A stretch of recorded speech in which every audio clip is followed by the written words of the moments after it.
नमस्कार विवादाचे कसे आहात? तर आपण याच्या मागच्या व्हिडिओमध्ये पाहिलं होतं करारांचे प्रकार. त्यामध्ये वैधतेनुसार, नंतर निर्मितीनुसार आणि तिसरं पाहिलं होतं कामगिरीनुसार. असे वेगवेगळे 3 प्रकारचे काही करारांचे प्रकार पाहिले होते. याच्यात वेगळे करार येतात, याच्यामध्ये वेगळे करार येतात आणि याच्यामध्ये वेगळे करार येतात. ठीक आहे. तर आपण यांमध्ये जे करार आहे त्याबद्दल थोडी डिटेलमध्ये माहिती पाहणार. पहिला आहे वैधतेच्या आधारावर.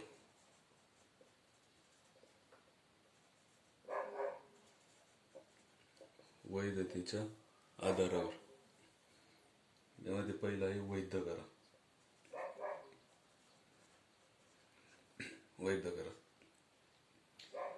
वैध करार म्हणजे बंधनकारक आणि जे करार लागू होण्यायोग्य किंवा करण्यायोग्य त्याला वैध करार म्हणतात. म्हणजे जे करार बंधनकारक आहेत, कारक आणि लागू होण्यायोग्य, लागू किंवा करण्यायोग्य. ठीक आहे. असे वैध करार. यामध्ये आता उदाहरण द्यायचं झालं तर उदाहरणार्थ बघू. बीला त्याची गाडी 50,000 विकण्यास तयार आहे. म्हणजे बीला विचारतो 50,000 तू माझी बाईक घेशील का, गाडी घेशील का? तर बी इथं थोडं चुकलं झालं, हा बाईक देणार आणि मग बी याला 50,000 देणार. तर बी हा याशी सहमत आहे. मग हा वैध करार तयार झाला. ठीक आहे. यामध्ये परत दुसरा आहे निरर्थक करार.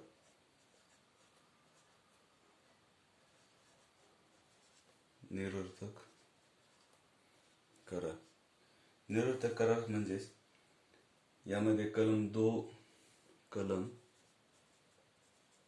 2 जे नुसार असं सांगितलं की कायद्याद्वारे अंमलात आणण्यायोग्य नसलेला करार जेव्हा अंमलात आणण्यायोग्य नसतो तेव्हा तो रद्द होतो. ज्यावेळेस कायद्याद्वारे एखादा करार अंमलात आणण्यायोग्य नसतो, कायद्याद्वारे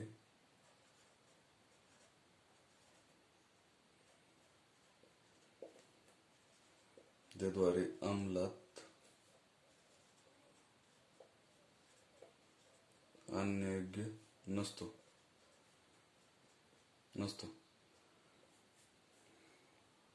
ठीक.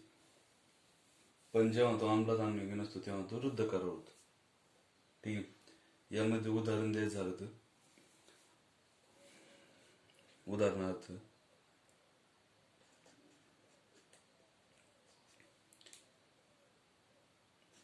एक्स हा एका प्रकाशकासोबत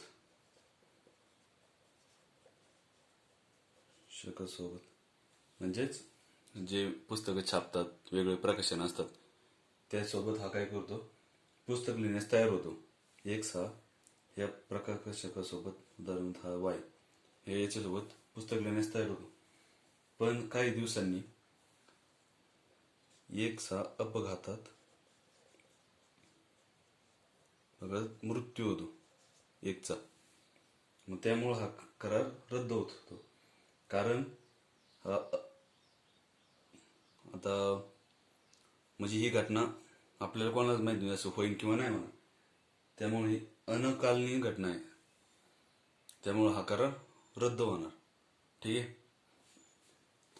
याच्यानंतर परत पुढचं पाहू. याला वैध करार, निरर्थक करार. यानंतर 3 नंबरचा आहे रद्द करण्यायोग्य करार.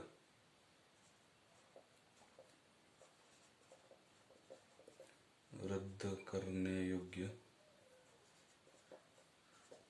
करार. ठीक आहे.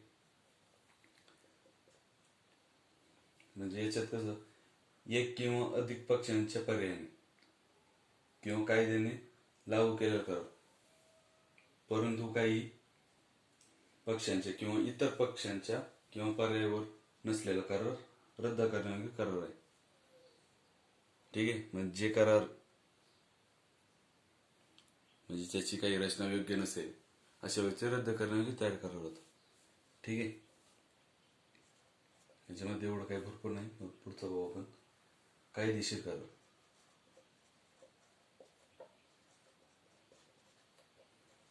कायदेशीर करार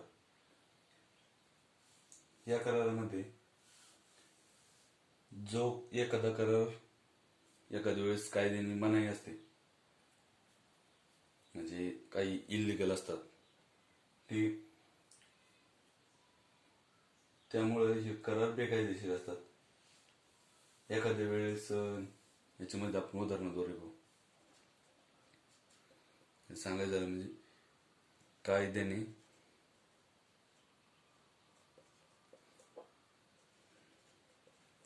करार करण्यास मनाई असते.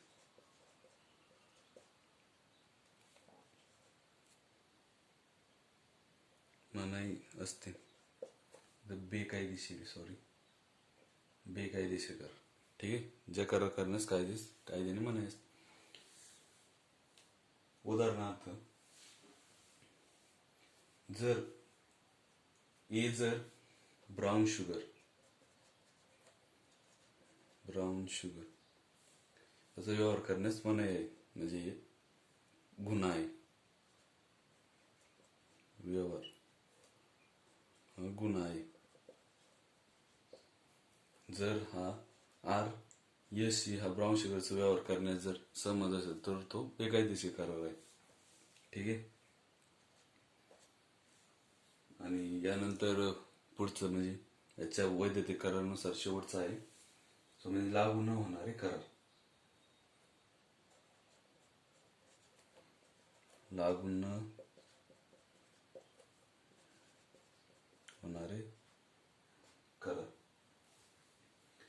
म्हणजे याच्यामध्ये एखादा करार चांगला असेल परंतु तांत्रिक दोषामुळे म्हणजे काही लिखित स्वरूपात नसणे,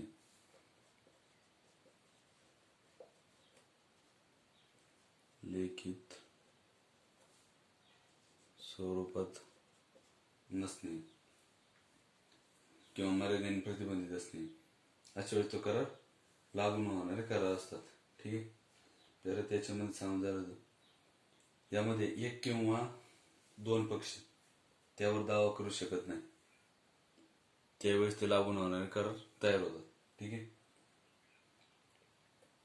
आता यामुळे उदाहरण पुगावून